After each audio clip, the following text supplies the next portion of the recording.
ഇന്ന് രാവിലെ മെക്സവൺ വ്യായാമ കൂട്ടായ്മയിൽ പങ്കെടുക്കുകയുണ്ടായി. മലപ്പുറത്ത് ചേളാരിയിലാണ് പങ്കെടുത്തത്. മെക്സവൺ വ്യായാമ കൂട്ടായ്മയെക്കുറിച്ച് CPM ജില്ലാ സെക്രട്ടറി പരത്തുന്ന വലിയ രീതിയിലുള്ള വർഗീയപരമായ വിദ്വേഷമുണ്ട്. ആ വിദ്വേഷത്തെക്കുറിച്ച് അന്വേഷിക്കുകയും അത് വസ്തുതാവിരുദ്ധമാണെന്ന് കണ്ടെത്തിയതിനെ തുടർന്നാണ് യൂത്ത് കോൺഗ്രസ് അതിന് പിന്തുണ കൊടുക്കാൻ പ്രഖ്യാപിച്ചത്. അതിന്റെ അടിസ്ഥാനത്തിലാണ് ഇന്ന് ഞാൻ തന്നെ സംസ്ഥാന കമ്മിറ്റിയുടെ ഒരു നിർദ്ദേശപ്രകാരം തന്നെ മലപ്പുറത്ത് ചേളാരിയിൽ ആ മെക്സവൺ വ്യായാമ കൂട്ടായ്മയിൽ പങ്കെടുത്തത്. ആ കൂട്ടായ്മയിൽ പങ്കെടുക്കുമ്പോൾ ജാതി മത വർണ്ണ രാഷ്ട്രീയ വിവേചനമില്ലാതെയാണ് ഈ കൂട്ടായ്മ പ്രവർത്തിക്കുന്നത്. CPMന്റെ ബ്രാഞ്ച് ഭാരവാഹികളും NCPയുടെയും INLന്റെയും സംസ്ഥാന നേതാക്കന്മാരും കോൺഗ്രസിന്റെയും ലീഗിന്റെയും BJPയുടെയും ഒക്കെ ആളുകൾ ഈ വ്യായാമ കൂട്ടായ്മയിൽ പങ്കെടുക്കുന്നുണ്ടായിരുന്നു. ആ വ്യായാമ കൂട്ടായ്മ നടത്തിയിരുന്നത് മാലയിട്ട് ശബരിമലയ്ക്ക് പോകാനുള്ള ഒരു ഹൈന്ദവ വിശ്വാസിയായിരുന്നു. എന്ന് പറഞ്ഞാൽ ഇതിൽ യാതൊരു വിധത്തിലുള്ള ജാതിയോ മതമോ രാഷ്ട്രീയമോ ഇല്ല എന്നുള്ളത് വളരെ വ്യക്തമാണ്. പിന്നെ എന്തിനു വേണ്ടിയിട്ടാണ് CPMന്റെ കോഴിക്കോട് ജില്ലാ സെക്രട്ടറി ഇതിനെ വർഗീയപരമായി ചിത്രീകരിച്ചത് എന്നുള്ളതാണ് ചോദ്യം. ഇത് അദ്ദേഹം ആദ്യമായി ചെയ്യുന്നതല്ല. അദ്ദേഹം ഇതിനു മുമ്പ് TP ചന്ദ്രശേഖരൻ വധക്കേസിൽ മാഷാ അള്ള സ്റ്റിക്കർ ഒട്ടിച്ച ഒരു ഇന്നോവ കാർ പോയി.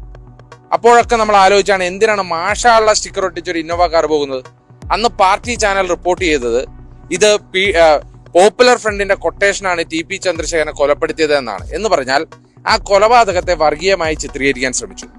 കഴിഞ്ഞ വടകര പാർലമെന്റ് തെരഞ്ഞെടുപ്പിൽ കാഫിർ സ്ക്രീൻഷോട്ടുമായി ബന്ധപ്പെട്ട് ഇതേ P മോഹനൻ തന്നെയാണ്, അദ്ദേഹത്തിന്റെ നേതൃത്വത്തിലാണ് ഒരു വർഗീയപരമായ ചേരിതിരിവ് ഉണ്ടാക്കാൻ ശ്രമിച്ചത്. പക്ഷെ ആ കാഫിർ സ്ക്രീൻഷോട്ട് ഇവർ ആരോപിക്കപ്പെടുന്ന മുസ്ലിം യൂത്ത് ലീഗിന്റെ നേതാവായ കാസിം അല്ല ഉണ്ടാക്കിയത് എന്ന് ബഹുമാനപ്പെട്ട ഹൈക്കോടതിയിൽ കേരളത്തിന്റെ പോലീസ് തന്നെ റിപ്പോർട്ട് കൊടുത്തിട്ടുണ്ട്. എന്ന് പറഞ്ഞാൽ ആരാണ് പിന്നെ ആ സ്ക്രീൻഷോട്ട് ഉണ്ടാക്കിയത്? ആ സ്ക്രീൻഷോട്ട് ഉണ്ടാക്കിയത് DYFIയുടെ ബ്ലോക്ക് പ്രസിഡന്റാണ്. പക്ഷെ ആ DYFIയുടെ ബ്ലോക്ക് പ്രസിഡന്റ് ഉണ്ടാക്കി കൊടുത്തത് ആരാണ്? ഞങ്ങൾ ഇപ്പോഴും ഉറച്ചു വിശ്വസിക്കുന്നു അതിന്റെ അന്വേഷണം ശരിയായ ദിശയിൽ നടന്നാൽ P മോഹനന്റെ വീടിനകത്തേക്ക് അന്വേഷണം ചെല്ലുകയും പ്രതികൾ വീടിന്റെ അകത്ത് തന്നെ ഉണ്ടാകുമെന്നാണ് ഞങ്ങൾ പ്രതീക്ഷിക്കുന്നത്. മൂന്നാമതായിട്ടാണ് ഇപ്പോൾ ഈ മെക്സവണുമായി ബന്ധപ്പെട്ട വലിയ രീതിയിലുള്ള വിവാദങ്ങൾ ഉണ്ടായിരിക്കുന്നത്. ഈ മെക്സവൺ വിവാദം ഉണ്ടാകുന്ന ഘട്ടത്തിൽ തന്നെ അദ്ദേഹം പറഞ്ഞത് ഇത് പോപ്പുലർ ഫ്രണ്ട് നേതൃത്വം കൊടുക്കുന്ന ഒരു ആയുധ പരിശീലനം പോലത്തെ ഒരു സംഗതിയാണ് എന്നുള്ളതാണ്. ഈ ആയുധ പരിശീലനം പോലെയുള്ള ഈ വ്യായാമ കൂട്ടായ്മ നിർത്തലാക്കണമെന്നാണ് അദ്ദേഹം പറയുന്നത്. അദ്ദേഹം RSSന്റെ ശാഖകളിൽ ദണ്ട് പിടിച്ചു നടത്തുന്ന ആയുധ പരിശീലനം ഒന്നും ബഹുമാനപ്പെട്ട P മോഹനൻ കാണുന്നില്ല. എന്ന് പറഞ്ഞാൽ CPM കോഴിക്കോട് ജില്ലാ സെക്രട്ടറി മോഹനൻ കേരളത്തിലെ മോഹൻ ഭാഗവത് ആവാൻ ശ്രമിക്കുന്നു എന്നുള്ളതാണ് യൂത്ത് കോൺഗ്രസിന് പറയാനുള്ളത്. കാരണം മോഹൻ ഭാഗവതിന്റെ സ്വഭാവവും മോഹൻ ഭാഗവതിന്റെ ഭാഷയുമാണ് കോഴിക്കോട് ജില്ലാ സെക്രട്ടറി ശ്രീ P മോഹനന്റെ ഭാഗത്ത് നിന്ന് ഉണ്ടാകുന്നത് എന്ന് യൂത്ത് കോൺഗ്രസ് ഇവിടെ ആരോപിക്കാൻ ആഗ്രഹിക്കുകയാണ്. അത്രമേൽ വർഗീയപരമായ പരാമർശമാണ് P മോഹനന്റെ ഭാഗത്ത് നിന്ന് വിവിധ വിഷയങ്ങളിൽ ഉണ്ടാകുന്നത്. ഇല്ലെങ്കിൽ ഇപ്പോൾ ശ്രീ മുഹമ്മദ് റിയാസ് ഈ മെക്സവൺ ഇവിടെ വിപുലീകരിക്കണമെന്ന് ആവശ്യപ്പെട്ടുകൊണ്ട് ബേപ്പൂർ അടക്കമുള്ള പ്രദേശങ്ങളിൽ കത്ത് കൊടുത്തിട്ടുണ്ട്. അതിനെ തുടർന്നാണ് ശ്രീ P മോഹനൻ പറയുന്നത് ഇത് പോപ്പുലർ ഫ്രണ്ടിന്റെ പ്രവൃത്തിയാണെന്ന്. അങ്ങനെയാണെങ്കിൽ മുഹമ്മദ് റിയാസ് പോപ്പുലർ ഫ്രണ്ടിന്റെ കേരളത്തിലെ നേതാവാണോ എന്നത് ശ്രീ P മോഹനൻ വ്യക്തമാക്കേണ്ടതുണ്ട്. ഇപ്പോൾ വളരെ വ്യക്തമാണ് ഈ നാടിനെ വർഗീയമായി ചേരിതിരിച്ചുകൊണ്ട് ഒരു വലിയ വർഗീയ വിദ്വേഷ പ്രചരണം നടത്തി RSSന്റെ കോർട്ടിലേക്ക് ഈ ബോൾ ഇട്ട് കൊടുത്തിരിക്കുകയാണ്. ഇപ്പൊ ഇന്നലെ മുതൽ സംഘപരിവാർ ഹാൻഡിലുകൾ നടത്തുന്ന പ്രചരണം എന്താണ്? പോപ്പുലർ ഫ്രണ്ടിന്റെ നേതൃത്വത്തിൽ കേരളത്തിൽ മുഴുവൻ വലിയ ആയുധ പരിശീലനം നടത്തുന്നു, അതിന്റെ പേരാണ് മെക്സവൺ എന്നാണ് സംഘപരിവാറിന്റെ ദേശീയ ഹാൻഡിലുകൾ വലിയ രീതിയിലുള്ള പ്രചരണം നടത്തുന്നത്. അത് ഏറ്റെടുത്തിരിക്കുന്ന അമിത് മാളവിയാണ്. എന്ന് പറഞ്ഞാൽ CPM ഇപ്പൊ മലക്കം മറിഞ്ഞു എന്നൊക്കെ പറയുന്നുണ്ട്. പക്ഷേ ഒരു ബോൾ എടുത്ത് RSSന്റെ കോർട്ടിലേക്ക് ഇട്ടു കൊടുത്തിട്ട് ഇനി ഞങ്ങൾ കളിക്കാനില്ല എന്ന് പറയുന്നത് പോലെയാണ് ശ്രീ P മോഹനൻ ചെയ്തത്. P മോഹനനും കുടുംബവും RSSന്റെ സ്പൈയിങ് ഏജന്റ് ആണോ എന്ന് യൂത്ത് കോൺഗ്രസിന് സംശയമുണ്ട്. അടുത്ത കാലത്തെ സംഭവ വികാസങ്ങൾ അതാണ് വ്യക്തമാക്കുന്നത്. എന്ന് പറഞ്ഞാൽ P മോഹനൻ ഇവിടെ നിരുപാധികം മാപ്പപേക്ഷിച്ച് ഈ വിഷയത്തിൽ മാപ്പപേക്ഷിക്കേണ്ടതാണ്. മെക്സവൺ എന്ന് പറയുന്ന ആ വ്യായാമ കൂട്ടായ്മ അത് ജാതി മത വർഗ രാഷ്ട്രീയ വിവേചനമില്ലാതെ നടത്തുന്നു എന്നാണ്. അത് പ്രോത്സാഹിക്കപ്പെടേണ്ട ഒന്നാണ്. അതുകൊണ്ട് യൂത്ത് കോൺഗ്രസ് അതിന് പിന്തുണ കൊടുക്കുകയാണ്. അല്ല, തീർച്ചയായിട്ടും അത് അങ്ങനെയാണല്ലോ. ഇല്ലെങ്കിൽ ഈ ഞാൻ മുകളിൽ പറഞ്ഞ വിഷയങ്ങളിലൊക്കെ RSSന് ഫേവർ ചെയ്തുകൊണ്ടുള്ള പ്രവർത്തനമാണ് ശ്രീ P മോഹനൻ നടത്തുന്നത്. ഇപ്പോ കാഫിർ സ്ക്രീൻഷോട്ടിൽ ആർക്കാണ് അതിന്റെ ആത്യന്തികമായ ഗുണം കിട്ടിയത്? ആത്യന്തികമായ ഗുണം ഇവിടുത്തെ സംഘപരിവാർ ശക്തികൾക്ക് വർഗീയത പറയാനുണ്ടായി എന്നുള്ളതാണ്. ഇപ്പൊ ഈ മെക്സവൺ ആരോപണത്തിൽ മെക്സവണിൽ നിന്ന് ഇപ്പോൾ CPM പിറകോട്ട് പോയി എന്ന് പറയുന്നു. അങ്ങനെയാണെങ്കിൽ ആരാണ് ഈ ആരോപണം തുടക്കം കുറിച്ച് ആർക്കാണ് ഇതിന്റെ വലിയ പ്രചരണം നടത്താൻ അവസരം കൊടുത്തത്? അത് RSSനും BJPക്കും അല്ലേ? BJP RSSും കഴിഞ്ഞ ദിവസം മുതൽ കേരളം മുഴുവൻ ഇത് പോപ്പുലർ ഫ്രണ്ടിന്റെയാണ്, വലിയ രീതിയിലുള്ള വ്യായാമ കൂട്ടായ്മയാണ്, അവർ ആയുധ പരിശീലനം നടത്തുന്നതിന്റെ ഭാഗമാണ് എന്ന് പറയുമ്പോൾ ആർക്കാണ് പി മോഹനന്റെ ഓരോ വാക്കും RSSന്റെ വാക്കായിട്ടാണ് കാണപ്പെടുന്നത്. RSSന്റെ സ്പീക്കറായിട്ടാണ് പി മോഹനൻ ഇവിടെ പ്രവർത്തിക്കുന്നത്. CPM ജില്ലാ സെക്രട്ടറി ഇത്രമേൽ വർഗീയപരമായി അധപ്പതിച്ചതിൽ CPM എന്ന് പറയുന്ന പ്രസ്ഥാനത്തിന് എന്തെങ്കിലും പങ്കുണ്ടോ എന്ന് സംസ്ഥാന നേതൃത്വം വ്യക്തമാക്കേണ്ടതാണ്. ഞാൻ ആവർത്തിച്ചു പറയുന്നു, പി മോഹനനും കുടുംബവും RSSന്റെ സ്പൈയിങ് ഏജന്റുമാരാണോ എന്നത് യൂത്ത് കോൺഗ്രസിന് സംശയമുണ്ട്. അത് CPM വ്യക്തമാക്കേണ്ടതുണ്ട്.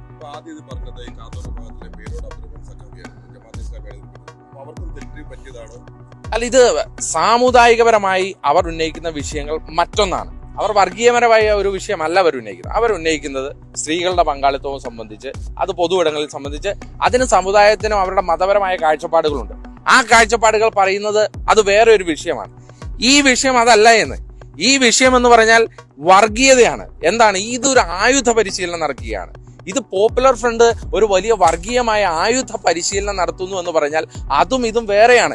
ആ വർഗീയതയ്ക്ക് ഇവിടെ നേതൃത്വം കൊടുക്കുന്നത് CPM ആണ്. അത് ഇപ്പൊ CPM പിറകിട്ട് പോയല്ലോ. ഇന്നലെ ശ്രീ പി മോഹനൻ പറയുന്നത് ഞാൻ ഇങ്ങനെയൊന്നും പറഞ്ഞിട്ടില്ല എന്നാ പറയുന്നത്. എന്തിനാണ് RSSന് വേണ്ടി ഇങ്ങനെ ഒരു വാക്ക് ആദ്യം പറഞ്ഞുകൊണ്ട് അവർക്ക് ഇങ്ങനെ ഒരു പ്രചരണം നടത്താനുള്ള അവസരം പി മോഹൻ ഉണ്ടാക്കി കൊടുത്തത്? അങ്ങനെയാണെന്നെങ്കിൽ ശ്രീ പി മോഹനൻ പറയണ്ടേ, ഞാൻ മാപ്പപേക്ഷിക്കുന്നു, കാരണം ഞാൻ പറഞ്ഞത് തെറ്റിദ്ധരിക്കപ്പെട്ടു, ഞാൻ അതല്ല പറഞ്ഞത്, മെക്സവൺ പ്രോത്സാഹിക്കപ്പെടേണ്ടതാണെന്ന് അദ്ദേഹം പറയണ്ടേ. പക്ഷെ അദ്ദേഹം അത് ഈ നിമിഷം വരെ പറഞ്ഞിട്ടില്ല എന്ന് പറയുമ്പോൾ RSSന്റെ നാവായിട്ടാണ്, RSSന് മുന്നേ വർഗീയത പറയുന്ന ആളായിട്ടാണ് ശ്രീ പി മോഹനൻ കരുതപ്പെടുന്നത്. നാഗ്പൂരിലുള്ളവരെ സന്തോഷിപ്പിക്കാൻ വേണ്ടി ഇത്രമേൽ വർഗീയത എന്തിനാണ് CPM ജില്ലാ സെക്രട്ടറി പറയുന്നത്? അല്ല, അത് നമുക്കറിയില്ല. അത് CPMന്റെ സംസ്ഥാന നേതൃത്വമാണ് വ്യക്തമാക്കേണ്ടത്. ഇപ്പോ ശ്രീ മുഹമ്മദ് റിയാസിനെ അനുകൂലിച്ചിട്ടുണ്ടല്ലോ. മുഹമ്മദ് റിയാസ് ബേപ്പൂർ നിയോജകമണ്ഡലത്തിൽ മുഴുവൻ കത്തുകൾ കൊടുത്തു, ഇത് വിപുലീകരിക്കണമെന്ന് ആവശ്യപ്പെട്ടുകൊണ്ട്. അതിന്റെ അപ്പോൾ തന്നെയാണ് ശ്രീ പി മോഹനൻ പറയുന്നത് ഇത് പോപ്പുലർ ഫ്രണ്ടിന്റെ പദ്ധതിയാണെന്ന്. അപ്പോ മുഹമ്മദ് റിയാസിനെ പോപ്പുലർ ഫ്രണ്ടിന്റെ നേതാവായിട്ടാണോ പി മോഹനൻ കാണുന്നത്? അപ്പൊ പി മോഹനന്റെ കുറെ കാലമായിട്ടുള്ള പ്രവൃത്തി, അത് കാഫിർ സ്ക്രീൻഷോട്ട് ആയാലും, TP ചന്ദ്രശേഖരൻ വധക്കേസിനെ തുടർന്നുള്ള മാഷാ അള്ളാ സ്റ്റിക്കർ ആണെങ്കിലും, ഇപ്പോൾ മെക്സവൺ ആണെങ്കിലും, പി മോഹനന്റെ നിലപാടുകൾ എപ്പോഴും സംഘപരിവാർ നിലപാടുകളാണ്.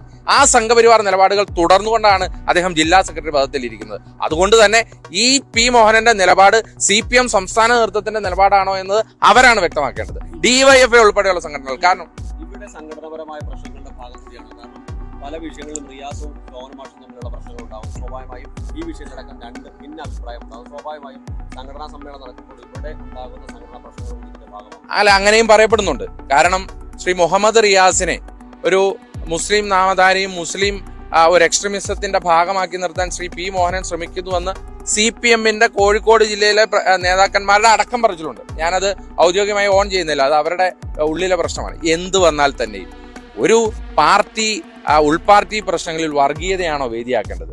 ആ വർഗീയ പരാമർശം കൊണ്ട് അവരുടെ ഉൾപാർട്ടി വിഷയത്തിൽ പാർട്ടി പിടിക്കാനും ഘടകം പിടിക്കാനും സെക്രട്ടറി സ്ഥാനത്തിന് വേണ്ടിയിട്ട് അടികൂടുന്നുണ്ടെങ്കിൽ അത് അവിടെ കൂടിയാൽ പോരെ. എന്തിനാണ് നാട്ടിൽ ഈ ചേരിതിരിവ് ഉണ്ടാക്കുന്നത്? അവർക്ക് റിയാസ് വേണോ, അല്ലെങ്കിൽ പി മോഹനൻ വേണോ, അല്ലെങ്കിൽ മറ്റൊരാൾ വേണമോ എന്നുള്ളത് ഉൾപാർട്ടി ജനാധിപത്യം ഇല്ലാത്ത ഒരു പാർട്ടിയാണെങ്കിൽ അവർക്ക് അതിൻ്റെ ഉള്ളിൽ തീരുമാനിച്ചാൽ പോരെ.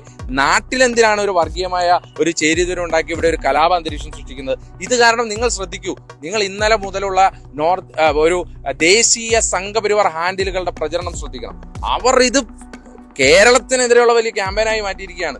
ഇവിടെ ഏതോ മെക്സവൺ എന്ന് പറഞ്ഞ് വലിയൊരു ആയുധ പരിശീലനം നടത്തി ഒരു മുസ്ലിം എക്സ്ട്രീമിസ്റ്റുകളുടെ വലിയ രീതിയിലുള്ള ഒരു സംഘം ഇവിടെ ചേർന്നുകൊണ്ടിരിക്കുന്നുവെന്നും അത് ഇവിടെ നാളെ വലിയ രീതിയിലുള്ള അക്രമ സ്വഭാവത്തിലേക്ക് പോകാൻ പോകുന്നു എന്നുള്ള രീതിയിലുള്ള പ്രചരണമാണ് നടക്കുന്നത്. അപ്പൊ ഈ പ്രചരണം നടത്താൻ വേദി ഒരുക്കി കൊടുക്കുന്നത് ശ്രീ പി മോഹനല്ലേ. അപ്പൊ അദ്ദേഹത്തിന്റെ ഉദ്ദേശ ലക്ഷ്യം എന്ന് പറയുന്നത് ഇപ്പൊ പാർട്ടിയിലെ ഒരു വിഭാഗീയതയുടെ പേരിൽ മുഹമ്മദ് റിയാസിനെ വീഴ്പ്പെടുത്തുന്നതാണെങ്കിലും സംഘപരിവാറിന്റെ നാവായിട്ട് അദ്ദേഹം പ്രവർത്തിക്കുന്നതാണെങ്കിലും നാട്ടിൽ കലാപാന്തരീക്ഷവും വർഗീയമായ ചേരിതിരിവാണ് ഉണ്ടാക്കുന്നത്. അത് അനുവദിക്കപ്പെടുന്നതല്ല. മതതീവ്രവാദികളെ ഭയന്ന് അദ്ദേഹം പിന്മാറിയെന്നാണ് BJP ആരോപിക്കുന്നത്. അത് യുവമോർച്ചയും ഒപ്പം തന്നെ BJP ഒക്കെ ആരോപിക്കുന്നത് പിന്മാറ്റം മതതീവ്രവാദികളെ ഭയന്നാണ്. അല്ല, BJPക്ക് ഇപ്പോൾ സാധാരണ ഈ നാട്ടിൽ ഏതെങ്കിലും തരത്തിലുള്ള വർഗീയതയ്ക്ക് ഒരു സ്കോപ്പ് കിട്ടുമെങ്കിൽ ആദ്യം ഇടപെടേണ്ട സംഘടന BJPയും RSSുമാണ്. BJPക്ക് പോലും സ്കോപ്പില്ലാത്ത ഒരു വിഷയത്തിൽ, RSSന് പോലും ഒരു ഓപ്പർച്യൂണിറ്റി കാണാത്ത ഒരു വിഷയത്തിലാണ് പി മോഹനൻ കയറി അഭിപ്രായം പറഞ്ഞ് ഇതിൽ വർഗീയത കണ്ടത്. അപ്പോൾ ഇദ്ദേഹം ആർക്ക് വേണ്ടിയിട്ടാണ് ആ നാവായി പ്രവർത്തിച്ചത് എന്നുള്ളത് വളരെ വ്യക്തമാണ്. അത് അവർ തമ്മിലുള്ള അന്തർധാരയുടെ ഭാഗമാണ്. ശ്രീ പി മോഹനൻ ഈ വിഷയം എടുത്ത് മുഖ്യധാര ഇപ്പോ BJP പറഞ്ഞാൽ സ്വാഭാവികമായിട്ട് നമുക്ക് മനസ്സിലാവും ഇതൊരു വർഗീയതയുണ്ടെന്ന് നാട്ടുകാർക്ക് ഏകദേശം മനസ്സിലാവും. കാരണം BJP ആണ് പറഞ്ഞത്. അപ്പോൾ പി മോഹനൻ എന്ന CPM-ന്റെ ജില്ലാ സെക്രട്ടറിയുടെ നാവിലൂടെ അത് പുറത്തു വരുമ്പോൾ അതിനകത്തൊരു കൺഫ്യൂഷൻ ഉണ്ടാക്കാൻ ഉറപ്പായും സാധിക്കും. അത് സംഘപരിവാറിന്റെ ബുദ്ധിയാണ്. പി മോഹനൻ ഇത് പറഞ്ഞ് അദ്ദേഹം ആ കളിക്കളത്തിൽ നിന്ന് മാറി. പക്ഷെ ആ കളിക്കളത്തിൽ ഇപ്പോൾ ഫോർവേഡായി ബോൾ തട്ടാൻ നിൽക്കുന്നത് RSSും BJP ആണ്. ആ ബോൾ പാസ് ചെയ്തത് പി മോഹനനാണ്. അത് സംഘപരിവാറിന്റെ കോച്ചിങ്ങിന്റെ അടിസ്ഥാനത്തിലാണ്. അല്ല, ഞാൻ പറഞ്ഞല്ലോ, അദ്ദേഹം കാലങ്ങളായി ഇപ്പോൾ TP ചന്ദ്രശേഖരൻ വധക്കേസ്, കാഫിർ സ്ക്രീൻഷോട്ട്, ഇപ്പോൾ ഈ വിഷയം, ഇതിനകത്തൊക്കെ അദ്ദേഹം എടുക്കുന്ന നിലപാട് തീർച്ചയായിട്ടും വർഗീയപരമാണ്. ഇല്ലെങ്കിൽ കാഫിർ സ്ക്രീൻഷോട്ട് എന്ന് പറയുന്ന ഒരു വിഷയം ഉയർത്തേണ്ട എന്ത് സാഹചര്യമായിരുന്നു വടകരയിൽ ഉണ്ടായിരുന്നത്? വടകരയിൽ ആ വിഷയം ഉയർത്തി കഴിഞ്ഞിട്ട് മറ്റുണ്ടായ വിഷയങ്ങൾ നമുക്കറിയില്ലേ? ശ്രീ ഷാഫി പറമ്പിൽ പൊളിറ്റിക്കൽ പോയിസൺ ആണ്, എന്തൊക്കെ തരത്തിലുള്ള ആരോപണമാണ്. അവസാനം കേരളത്തിന്റെ പിണറായി വിജയന്റെ പോലീസ് റിപ്പോർട്ട് കൊടുത്തത് എന്താണ്? ഇത് ചെയ്തത് ഡിവൈഎഫ്ഐയുടെ ബ്ലോക്ക് പ്രസിഡന്റാണ്. ഒരു സംശയവും വേണ്ട. ഈ അന്വേഷണം ചെന്നാൽ പി മോഹനന്റെ വീടിന്റെ കട്ടിലിന്റെ താഴെ പ്രതി ഉണ്ടാവും. അത് ഞങ്ങൾക്കും അറിയാം. കട്ടിലിന്റെ താഴെയാണ് പ്രതി ഉണ്ടായത്. ഇതിന്റെ ഉപജ്ഞാതാവ് ഇരിക്കുന്നത് പി മോഹനന്റെ വീട്ടിലാണ്. അത് ഉൾപ്പെടെയുള്ള കാര്യങ്ങളിൽ അന്വേഷണം നടന്നുകൊണ്ടിരിക്കുകയാണ്. നേരായ വണ്ണം അന്വേഷണം നടന്നാൽ പി മോഹനന്റെ കുടുംബം ഇതിനകത്ത് പ്രതിയാവും. അവിടെ നിന്നാണ് ഈ കാഫിർ സ്ക്രീൻഷോട്ടിന്റെ ഉത്ഭവം ഉണ്ടായിരിക്കുന്നത്. അപ്പൊ അത് ഉൾപ്പെടെയുള്ള കാര്യങ്ങളിൽ പച്ചയ്ക്ക് വർഗീയത പറഞ്ഞ് ഈ നാടിനെ വർഗീയമായി ചെയ്തു തിരിച്ചുകൊണ്ട് മലബാർ മേഖലയിൽ ഒരു ഹിന്ദു മുസ്ലിം വർഗീയത ഉണ്ടാക്കാനാണ് പി മോഹനൻ ശ്രമിക്കുന്നത്. അത് RSSന്റെ അജണ്ടയാണ്. RSSന്റെ ചട്ടുകമായിട്ടാണ് പി മോഹനൻ പ്രവർത്തിക്കുന്നത്. അല്ല, യൂത്ത് കോൺഗ്രസ് ഇപ്പോൾ പിന്തുണ പ്രഖ്യാപിച്ചിരിക്കുകയാണ്. ഇപ്പോൾ ഇന്ന് CPM-ൽ നിന്ന് SFIയുടെ മുൻ ജില്ലാ സെക്രട്ടേറിയറ്റ് മെമ്പർ ശ്രീ അലി അക്ബർ അദ്ദേഹം പാർട്ടി വിട്ടുവന്ന് പറഞ്ഞതിന്റെ ഒരു കാരണം മെക്സോണുമായി ബന്ധപ്പെട്ട വിഷയമാണ്. ഇപ്പോൾ അടുത്ത ദിവസം തന്നെ മലപ്പുറത്ത് നിന്നുള്ള കോൺഗ്രസിന്റെ MLA ശ്രീ AP അനിൽകുമാർ ഇതിൽ പങ്കെടുക്കുന്നതാണ്. വരും ദിവസങ്ങളിൽ കോൺഗ്രസിന്റെ നേതാക്കന്മാർ, യൂത്ത് കോൺഗ്രസ് നേതാക്കന്മാരും ഇതിൽ പങ്കെടുക്കും. ഞാൻ ഇന്ന് അതിൽ പങ്കെടുത്തത് വളരെ കൃത്യമായി ജിമ്മിൽ പോയവർക്കറിയാം അതിന്റെ വാമപ്പിനുള്ള ആദ്യത്തെ 20 മിനിറ്റാണ് അതിന്റെ എക്സസൈസ്. യോഗ ചെയ്യുന്നവർക്ക് അറിയാം അതിന്റെ എയറോബിക് എക്സസൈസ് ഉൾപ്പെടെ ആദ്യത്തെ 20 മിനിറ്റ് വാമപ്പ് എക്സസൈസ് മാത്രമാണ് അവിടെ നടക്കുന്നത്. അതിലുപരി രാവിലെ ഒരു കൂട്ടായ്മയും ഒരു സൗഹൃദവും അവിടെ നടക്കുന്നുണ്ട്. ഇത് വളരെ കൃത്യമായി പറഞ്ഞാൽ ഒരു നാട്ടും പുറത്ത് ഒരു ആരോഗ്യ സമ്പൂർണമായ കേരളത്തിലേക്ക് നമ്മൾ നടന്നടക്കുന്നതിന്റെ ഭാഗമായി ഉണ്ടാകേണ്ട കൂട്ടായ്മകളാണ്. അത് മെക്സവന്റെ പേരിലാകാം, മറ്റു പല പേരുകളിലും ആവാം.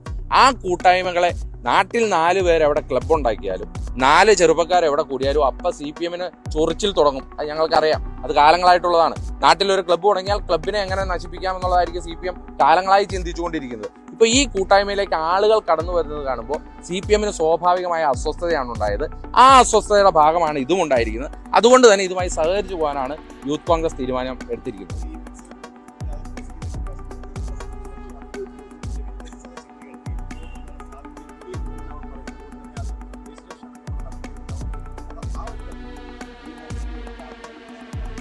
എന്നാൽ ശ്രീ പി മോഹൻ ഒരു പരാതി ആഭ്യന്തര വകുപ്പിന് കൊടുക്കട്ടെ.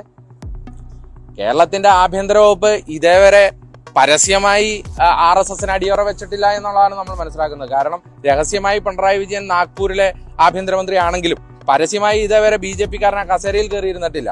അപ്പൊ അങ്ങനെയാണെങ്കിൽ ശ്രീ പി മോഹന്റെ നേതാവായ പിണറായി വിജയന് നേരിട്ടൊരു കത്ത് കൊടുത്തിട്ട് ഇതിന്മേലൊരു അന്വേഷണം ഉണ്ടാകണമെന്ന് ആവശ്യപ്പെടാമല്ലോ. ഇല്ലെങ്കിൽ ഇതുമായി ബന്ധപ്പെട്ട ഒരു ഇന്റലിജൻസ് റിപ്പോർട്ട് കേരളത്തിലെ പോലീസിനകത്തുണ്ടെങ്കിൽ ആ ഇന്റലിജൻസ് റിപ്പോർട്ടിനെ കുറിച്ച് പുറത്തുവിടാമല്ലോ. ഇതൊന്നും ചെയ്യാതെ കേരളത്തിലെ പോലീസ് ഇവരുടെ കയ്യിലിരിക്കുന്നു, എല്ലാ അന്വേഷണ സംഘങ്ങളും ഇവരുടെ കയ്യിലിരിക്കുന്നു. ഇതുമായി ബന്ധപ്പെട്ട ഒരു അന്വേഷണം നടത്താൻ ഇവർ തയ്യാറാകുന്നില്ല, പരാതി കൊടുക്കാൻ തയ്യാറാകുന്നില്ല. ചുമ്മാ എയറിൽ വന്ന് ഏതെങ്കിലും 4 ആരോപണം ഉന്നയിച്ചിട്ട് പോയാൽ അത് അംഗീകരിക്കാൻ സാധിക്കുമോ? അതുകൊണ്ട് തീർച്ചയായിട്ടും അദ്ദേഹത്തിന് അങ്ങനെ പരാതി ഉണ്ടെങ്കിൽ അദ്ദേഹം ആഭ്യന്തര വകുപ്പിന് പരാതി കൊടുക്കട്ടെ, ആഭ്യന്തര വകുപ്പ് അന്വേഷിക്കട്ടെ. അതുമായി ബന്ധപ്പെട്ട് എന്തെങ്കിലും മറ്റു ചിന്തകൾ ഉണ്ടെങ്കിൽ അത് നീക്കപ്പെടട്ടെ. ഞങ്ങൾ പ്രഥമ ദൃഷ്ട്യാ ഇതിൽ കാണുമ്പോൾ മറ്റൊരു തരത്തിലുള്ള വർഗ രാഷ്ട്രീയ മറ്റൊരു ജാതി മത ഒരു വിവേചനവും ഞങ്ങൾ കാണുന്നില്ല. ആ കാണലില്ലാത്തടത്തോളം കാലം ഞങ്ങൾ മെക്സവനെ പൂർണ്ണമായി പിന്തുടരും.